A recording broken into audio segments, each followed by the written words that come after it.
What exactly is an anti-inflammatory diet?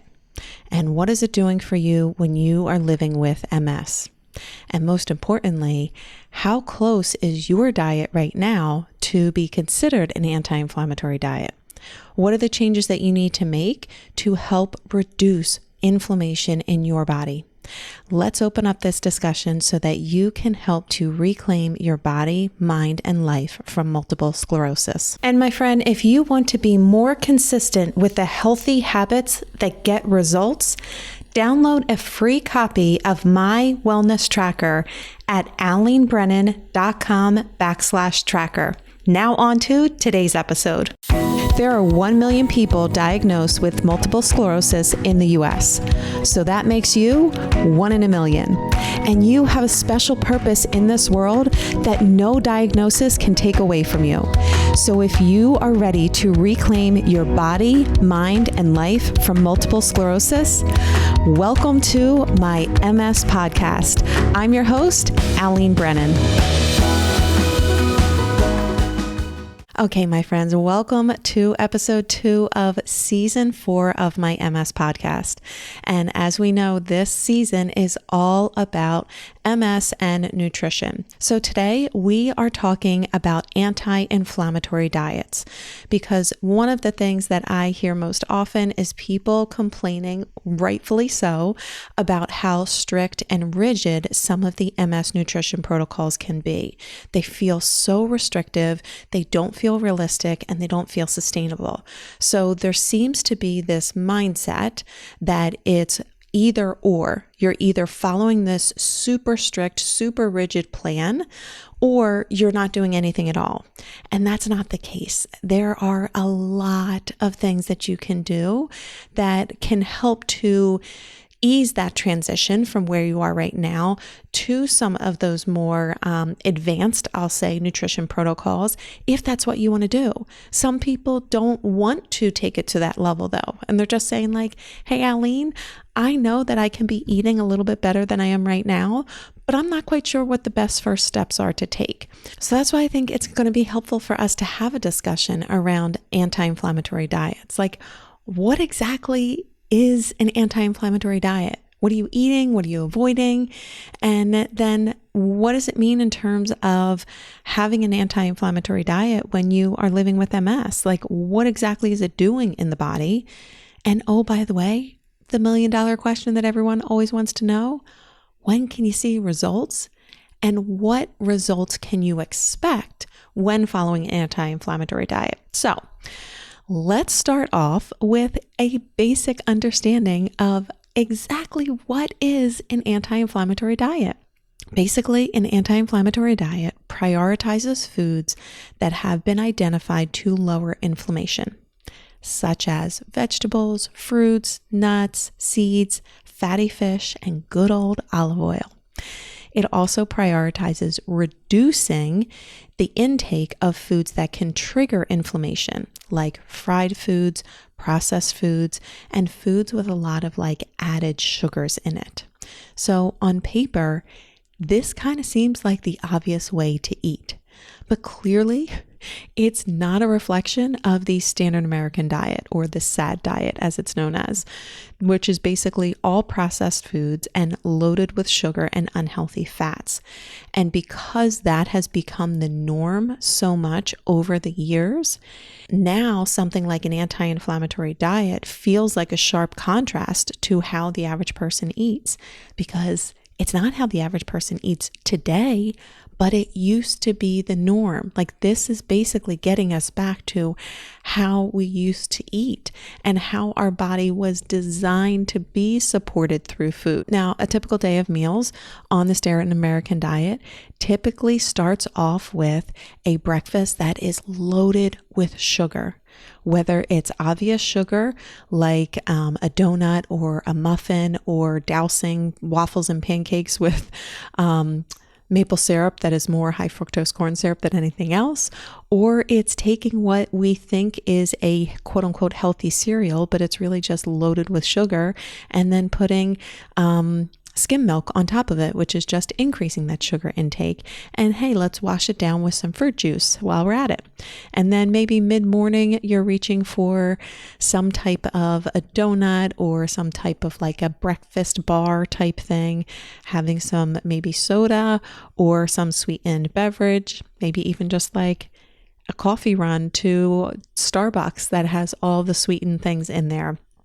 And then lunch rolls around and you're having some fast food, a hamburger, fried chicken with some fries, wash that down with some sweetened iced tea or soda as well. And then your mid-afternoon, you're reaching for chips or a candy bar or another soda or a sports drink. And then by dinner, some fried chicken or a big plate of some cheesy pasta without a vegetable in sight.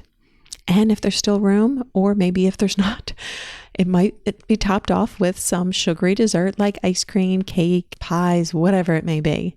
And again, there may even be some evening snack with chips, ice cream, candy. You get the deal. Now, if you're listening to this podcast, my guess is that isn't your starting point. You're not the extreme of the standard American diet, but you don't feel like you could consider your diet anti-inflammatory or therapeutic. So let's focus on our discussion today on taking your diet today, which again is not the standard American diet, but it's not quite a therapeutic diet. It kind of falls somewhere in between, and you just want to figure out how to level it up to be considered an anti-inflammatory diet. So as I was preparing for this and kind of thinking about how we can simplify it, I boiled it down to 5 key elements. And if you are just starting out, you don't need to do all 5 at once. I don't recommend doing all 5 at once. It complicates it. It makes it stressful.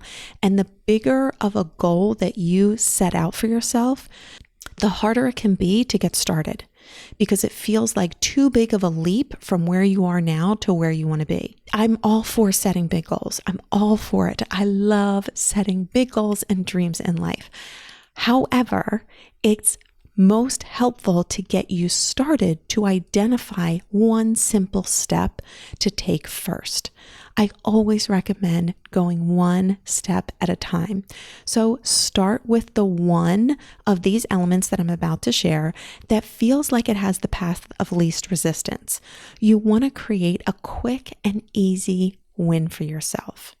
So again, as I share these 5 elements, see which one stands out to you as the one that you're either most interested in and or feels like one that would be easiest for you to start today. That's the key. What is something that you're like, oh, all right, like that's pretty easy. I can start with that today. Once that kind of like light bulb moment goes off, or once that one kind of like jumps out to you, that's it. That's the one. Start there, and then you can always add on from there. So just wanted to give that as a little like preface for this, but let's dive in. What are the 5 key elements to an anti-inflammatory diet? Number 1, emphasize whole foods. Whole foods are fruits, vegetables, high quality protein, and healthy fats. This is basically the cornerstone of an anti-inflammatory diet. Eat whole, unprocessed foods. Now, you've likely heard this 100 times before, but I always want to encourage you to not just keep consuming more information, but to identify, again, how you can start putting it into action. So maybe you have heard this, again, 100 times before, but pause for a moment now and identify where in your diet do you lean on processed foods. For me, it's the snacks. I can say I do pretty well at meal times, but if I'm hungry in the middle of the day, it's so easy to just grab some chips and keep the day moving. But the other night I was making some stuffed peppers for dinner, and I had like the tops of the pepper that I was not using.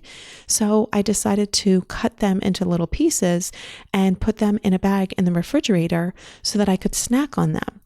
So if it's something that's convenient like that, I'm far more likely to do it. If I know the peppers are already cut and in the fridge and I can just grab them and again, keep the day going, I'm far more likely to choose that in the moment than if when I'm hungry in the middle of the day, when I have a lot of other things that are going on, I'm not as likely to chop up a whole pepper at that point. I just want something quick and on the go. So where can you get a quick win for yourself today in choosing a whole food option? Can you cook a sweet potato instead of another night of pasta, even if it is gluten-free pasta? Can you choose a whole food like a sweet potato? I feel like they're the easiest things. You put them in the oven, you let it cook for, I don't know, for me, I let them cook 45 minutes to an hour because I love them nice and soft. But that's something that is certainly easy to cook and it's a whole food. So can you start with that? Or if you tend to snack on a lot of candy, whether it's in the middle of the afternoon and in the evening when you're watching TV, can you swap that out for some fruit, some berries? Or even, here's a great example. One of the things that I leaned on a lot when I was trying to cut some of the processed sugar out of my diet, I leaned on dates. Specifically the coconut rolled dates. I loved them. So maybe that's something that is an easy win for you. Can you stop by the grocery store and pick up some coconut rolled dates or just regular whole dates and use them? Keep the steps small and simple, but find ways to choose more whole foods because they're packed with so many nutrients that support your cells in healing and ding, ding, ding, reducing inflammation. Okay, so that is the first step. Emphasize whole foods, specifically the vegetables, fruits, high quality protein, and healthy fats. If you're wondering about healthy fats, that is basically some avocado, some olive oil, nuts and seeds are a great source of healthy fat. So that's kind of the realm of those healthy fats if you're just a little gray on that area there. All right, so now let's go on number 2. Now, 2 and 3 can actually kind of be combined into one. So let's do that for simplicity's sake. That is increase the omega-3 fatty acids and reduce omega-6 fatty acids. Omega-3 fatty acids are known for their powerful anti-inflammatory properties. They are essential fats that your body cannot produce on its own. So we must get them through our diet.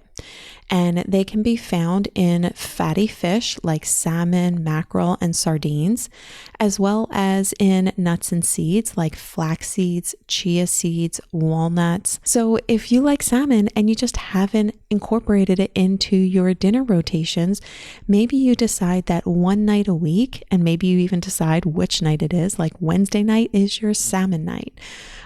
Or if you've heard about sardines for so long and you're like, oh, I just haven't brought myself to buy them, maybe this week at the grocery store you decide to pick them up and give them a try.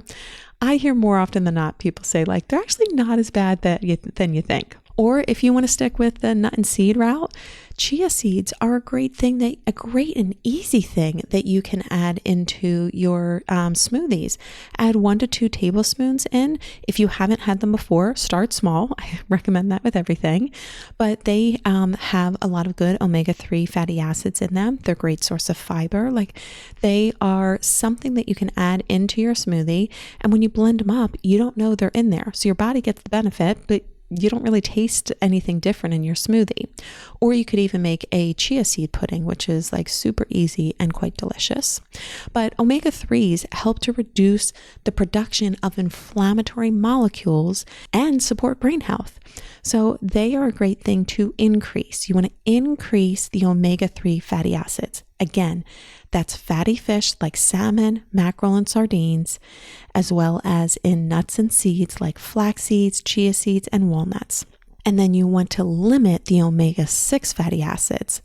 So omega-6 fatty acids are also essential in the diet, so we do need them. The difference is that the modern diet of today, our standard American diet, is overloaded with them, especially in all of the processed and fried foods that use oil that is high in omega-6. So this balance that we're trying to maintain of having more omega-3s and less omega-6s, we still need them, but again, the diet is just overloaded with them. Any fried vegetable oil is going to be loaded with omega-6 fatty acids. That's why, one of the reasons why fried foods get such a bad rap. So you really want to focus on increasing the omega-3s and decreasing the intake of omega-6. And the easiest way to do that is to eliminate or at least reduce your intake of fried and processed foods. So I'm sharing, what I'm considering like the 5 elements, but you can see how they really overlap, because number 1 is eating more whole foods. And then this other one here of limiting the omega-6 fatty acid exposure is telling you that you can do so by eating less processed foods. So it's kind of like they're all intermingled. Like by doing one, you're automatically supporting the other ones as well. All right. And that also rolls me right into this next one here, which is number 4. So number 1 is eating more whole foods. Number 2, increasing the omega-3 fatty acids. Number 3, reducing omega-6 fatty acids. Now, number 4, increase antioxidants. Antioxidants play such an important role of neutralizing what are called free radicals, and they can cause oxidative stress and contribute to inflammation and tissue damage. So the free radicals are the things that really need to be arrested, so to speak, in your body, and antioxidants are like the police force that go out and capture them and basically kind of what I say, like neutralize them. So they'll kind of like neutralize the damage that they are potentially causing in the body. So what are the foods that are considered to be high in antioxidants? Again, these are things that you've likely heard before: berries, nuts, leafy greens, and other brightly colored vegetables and fruits. This is why on the Walls Protocol, we focus on those 9 cups, or even just set aside the quantity, focus on the variety of them. So we focus on those deep leafy greens, high in antioxidants. We focus on the deeply colored. I like to think of like each color represents a different nutrient that I'm getting. So I try to think of like eating the rainbow, as we've heard before, but that's like my version of like the multivitamin. The more variety of colors I get, the more variety of nutrients I get. And so many of those so many of those deeply colored are rich in antioxidants, again, especially those berries. So if you're looking for a quick win, you can maybe add berries into your smoothie. Or if you don't do it already, actually, you know what I've done a lot that I really enjoy? I like putting berries in my salad, especially in the spring and summer. So kind of as we're creeping into springtime and some of the fruit starts to becoming more in season, that's a great thing to add into your salad. It just kind of mixes it up a little bit and adds more antioxidants in there. Or you can always use berries as a snack. And then put some coconut whip on top so that you get some good healthy fat in there too, which will just kind of help keep you feeling satiated. But in short, having a variety of these foods can help boost your body's defense against inflammation. Every time you eat a food that is high in antioxidants, think of it as like building your army against inflammation in your body. You've just added one more soldier to that team. All right, so number 5 is all about gut health. We want to make sure that we're including some good fiber, probiotics, and prebiotics. The health of the gut microbiome is intricately linked to the immune system and inflammation. A diet that is high in fiber from fruits and vegetables, as well as some good fermented foods, such as sauerkraut or kimchi or pickles. Like there's a lot of different ways in which you can incorporate some of those probiotic foods, as well as prebiotic foods such as garlic and onion, support a healthy gut. So this can help to manage inflammation and strengthen that immune system. So again, you'll see how this is all linked together, because if you're focusing on number one, eating more whole foods, you're naturally going to get more fiber in your diet because you're more likely adding in vegetables and fruits, which are high in fiber. If you're focusing on getting those omega-3s in through the chia seeds, there's another great source of fiber. So you'll see, again, they're all connected. So it seems like there's 5 different things, but by doing one, you're almost like crossing off the list of all 5 of them by just focusing on more whole foods. All right. So now the $1 million question, as I said, is always, when will I see results? That's what anyone starting a new diet wants to know. And I think we all know the answer, which is super frustrating and annoying, but the honest answer is it's going to be different for each person. And it's based on how much inflammation you currently have in your body, how long has the body been inflamed, what changes are you going to make to reduce the inflammation, and how consistent are you with those changes. But I know if you're like me, I'm like, just give me some answer here.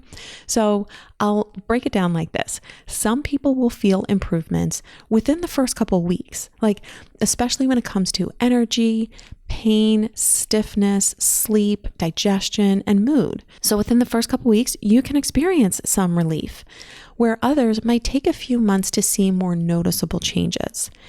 But if there's one thing that I have learned about the body in this whole journey that I have been on, is that it will heal on its own time. We can't try to force a timeline on our body's ability to heal. We simply need to support it with the right tools, i.e., healthy foods, and then be patient with it. This isn't about a quick fix to symptoms.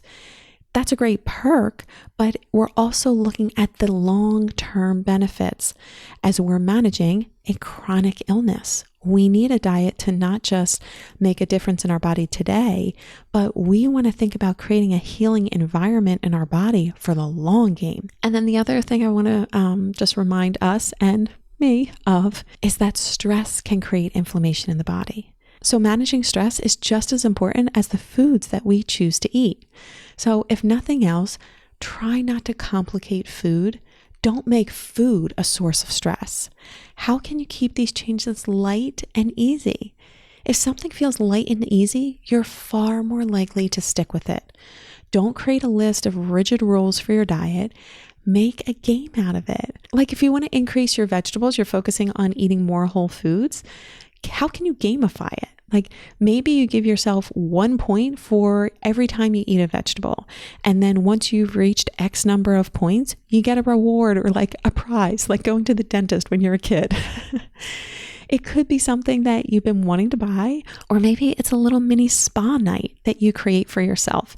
It's whatever is most meaningful to you. My point, have fun with it. Don't make it feel like this is punishment. Allow it to be light and easy, and personalize it to work for you. And then don't lose sight of the changes that are happening in your cells and in your body just by changing the food on your plate. That's really empowering, and that can be motivating in and of itself. All right, now I'm going to wrap this by tying this back to MS. This is my MS podcast, and the goal is to reclaim your body, mind, and life from multiple sclerosis. So, what can this anti-inflammatory diet do for MS? The 2 biggest benefits I see are, number 1, it can help to modulate the immune system, basically bring it back into balance so it stops attacking your own body. And number 2, it can reduce that chronic inflammation that is a key factor for MS. Chronic inflammation, listen to this, chronic inflammation can damage myelin, the protective coating of our nerve fibers, which is what our immune system attacks when we have MS. Anti-inflammatory foods can help reduce the confusion in your immune system and the damage it's causing to your body. So in the short term, we're looking to reduce and eliminate symptoms. And in the long term, we're trying to create a healing environment in your body that encourages this disease to remain stable. So let's do a quick recap here. The 5 key elements to an anti-inflammatory diet are: number 1, emphasize whole foods. Number 2, increase those omega-3 fatty acids. Number 3, limit omega-6 fatty acids.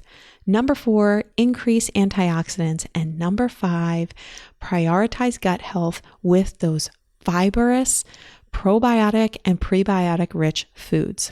Now, as I said, we're bringing it to one step. What is one thing, one step that you can take based on what you learned today? I want you to identify that, and I want to know what it is. Send me a note, either an email or DM on social media. What is the first step that you're taking? I want to help cheer you on. And of course, if you have any questions on getting started or need support, reach out to me, let me know. I always have lots of resources that can help to make this journey just a little bit easier. And that's what we're all trying to do, right? Well, my friend, we've reached the end of this episode. Pick one lesson from today's discussion and put it into action now. It's time to reclaim your body, mind, and life from multiple sclerosis. And for more resources, events, and programs, head over to alenebrennan.com. See you on the next episode of my MS podcast.